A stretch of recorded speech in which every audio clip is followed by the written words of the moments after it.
ஒருத்தருக்கு ஒருத்தர் புரிஞ்சுக்கணும்னு எதிர்பார்க்க மாட்டேன்னு நான் நம்புறேன். இவங்க அத்தனை பேருமே அப்பாவி ஆட்டுக்கூட்டம். இந்த ஆட்டுக்கூட்டத்தை மேய்க்கிற மெய்ப்பாலம் தானே நீ. இவங்களை வளர்க்கணும், உணவு கொடுக்கணும், ஒவ்வொரு நிமிஷமும் அதுகளை மேய்க்கணும். மெய்ப்பாலனுடைய வேலையே அவன்கிட்ட வளர்ற ஆடுகள் அவனை புரிஞ்சுக்கணும்னா எப்படி? கட்டுப்பாடு ஒருத்தர்கிட்ட தான் இருக்கு. இந்த கட்டுப்பாடு மட்டும்தான் அந்த ஆடுகளுக்கு சிறந்ததாக இருக்கும். கவுண்டி,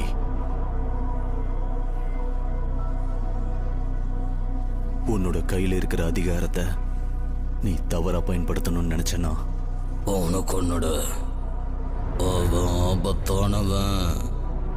ஒரு சின்ன ஆட்டுக்குட்டி கூட மொத்த ஆட்டுக்கூட்டத்தையும் வேற வழியில இழுத்துட்டு போக வாய்ப்பு இருக்கு. புரிஞ்சுக்கோ. நான் இப்போ அவனை கொன்னுடு. ஒரு அரசன் அவனுடைய வேலையை பண்ணு.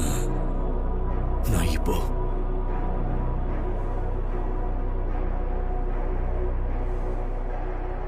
போயிடுறேன்.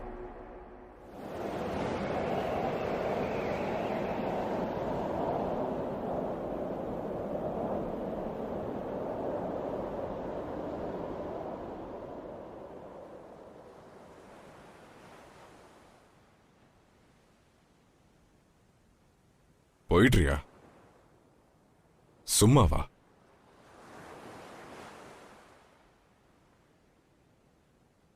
அப்ப அவ்வளவுதானா? என்னால வேற என்ன பண்ண முடியும்? ஒருத்தர் ஒருத்தர் அடிச்சுக்கிட்டு இங்கே சாகணும்னு சொல்றியா?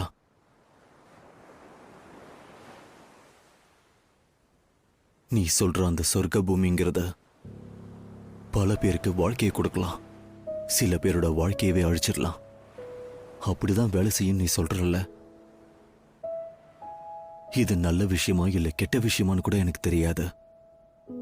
உன்னோட யோசனைகளை குறை சொல்ற உரிமை கூட எனக்கு இல்ல. அதனால ஒரே வழி இந்த இடத்தை விட்டு நான் போறதுதான். ஈனார், வா, இங்க இருந்து கிளம்பலாம். என்ன ஒரு அற்புதமான வீரன். வேற வழிகள் கூட இருக்கு. இதுக்காகவா அவ்வளவு கஷ்டப்பட்ட? என் மூஞ்சிக்கு நேரா என்னை அவமானப்படுத்திட்டு போகவா? எவ்வளவு தைரியம் இருக்கணும் உனக்கு? நான் என்னோட நேரத்தை வீணாக்கிட்டேன். நான் கிளம்புறேன். என் அரசே,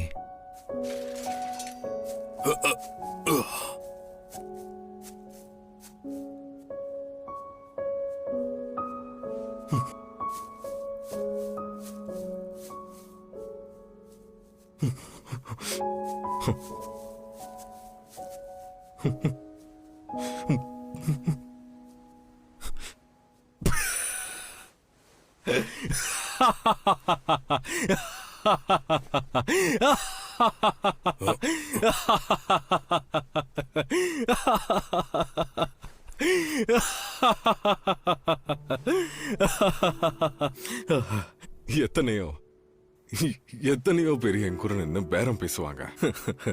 சில பேர் என்னை சமாதானப்படுத்தி பேரமும் பேசுவாங்க. ஆனா உன்னை நம்பவே முடியலையா? நீ ஒரு வடிகட்டின முட்டாள். உனக்கு கொஞ்சம் கூட தைரியமே இல்ல.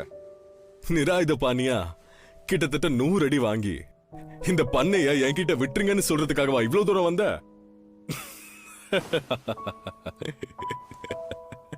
இது உங்களுக்கு அவ்வளவு வேடிக்கையா இருக்கா? ஆமாப்பா, இவ்வளவு கேவலமான சமரச பேச்சுவார்த்தையை நான் நடத்தினதே கிடையாது.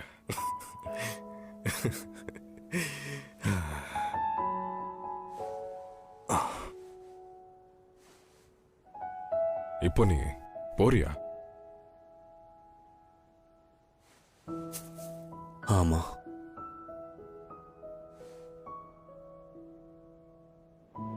உன்ன மாதிரி ஒரு ஆளை கூட வைக்கிங்கால படைக்க முடியும்னு எனக்கு இப்பதான் தெரியுது. நீ ரொம்ப ரொம்ப அழகானவ.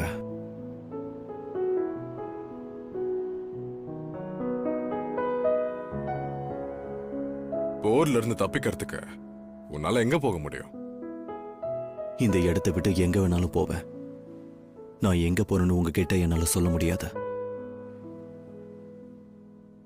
என்னோட ராஜ்யம் விரிவடைஞ்சுக்கிட்டே போகுமே. என்னோட சக்தி மூலமா நீ எங்க இருக்கியோ அந்த இடத்தையும் நான் ஆக்கிரமிக்கலாம். எவ்வளவு தூரம் போக முடியுமோ அவ்வளவு தூரத்துக்கு நான் போயிடுவேன். எனக்கு போறதுக்கு இடம் இருக்கிற வரைக்கும் என்னால திரும்ப சண்டை போட முடியாது. உங்க வழிமுறை இல்லாம வேற ஒரு வழிமுறைகள்ல அரசரோட ஆட்சிக்கு அப்பாற்பட்டு அமைதியான ஒரு இடத்தை உருவாக்குவேன். நீங்க உருவாக்குற அந்த உலகத்துல வாழ முடியாதவங்களுக்கு தான் அந்த ஒரு இடம். உங்களுக்கும் எனக்கும் அந்த இடம்